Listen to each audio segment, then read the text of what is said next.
واردات کی CCTV footage میں دیکھا جا سکتا ہے کہ 3 ملزمان ہیں اور اسی طرح اینی گواؤن نے بھی ان کو دیکھا۔ واقعے کے فوری بعد انڈین میڈیا نے اس ٹارگٹ کلنگ پہ بے انتہا خوشی کا اظہار کیا اور اس پہ پروپیگنڈا کرنا شروع کیا کہ انہوں نے پاکستان میں بھارتی دشمن کو ٹارگٹ کیا ہے۔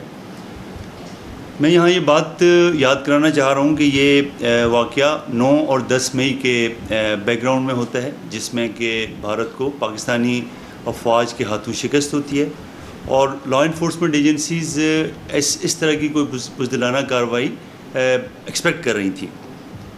CTD نے اور وفاقی حساس ادارے نے بہت زیادہ محنت کی اس کیس میں، اور ٹیکنیکل معلومات کی بنیاد پہ 8 جولائی کو 4 ملزمان عمیر اصغر، سجاد، عبید اور شکیل کو گرفتار کیا۔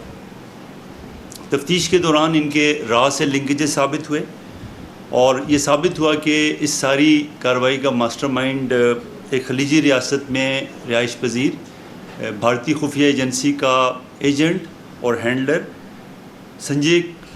سنجیو کمار عرف فوجی یہ ملوث تھا۔ سنجے نے ایک خطیر رقم کے عوض شیخو پورہ کے رہائشی سلمان اس نے ہائر کیا۔ سلمان جو ہے وہ 12 مئی کو کراچی ایئرپورٹ کے تھرو آیا اور پھر حیدرآباد روانہ ہوا۔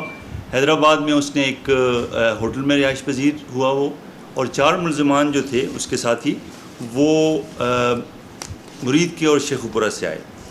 ملزمان جو تھے انہوں نے 5 دن تک ماتلی میں جا کے اس واردات کی ریکی کی، اور واردات کے دن جو ہے وہ شکیل اور عبید، سجاد یہ لوگ تینوں جو ہے وہ ماتلی روانہ ہوئے۔ انہوں نے وہاں پہ ٹارگٹ کلنگ کی، اور عمیر اور سلمان یہ حیدرآباد میں ہی رہے، اس ہوٹل میں ہی رہے، اور وہاں سے وہ اس واردات کو ہینڈل کرتے رہے۔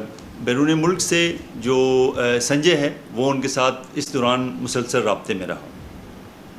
واردات کے بعد جو سلمان ہے وہ کراچی ایئرپورٹ کے تھرو ہی پہلے خلیجی ملک گیا، پھر وہاں سے وہ نیپال فرار ہو گیا۔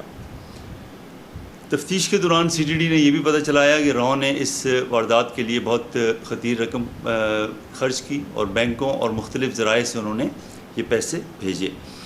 یہ سارے شواہد آنے کے بعد ٹیررزم فنانسنگ کا بھی پرچہ CTD نے درج کیا، اور اس کے بعد اس میں جو ملوث تھے ارسلان اس کو 17 اگست کو اور طلحہ عمیر کو 22 کو ہی ہم نے گرفتار کیا۔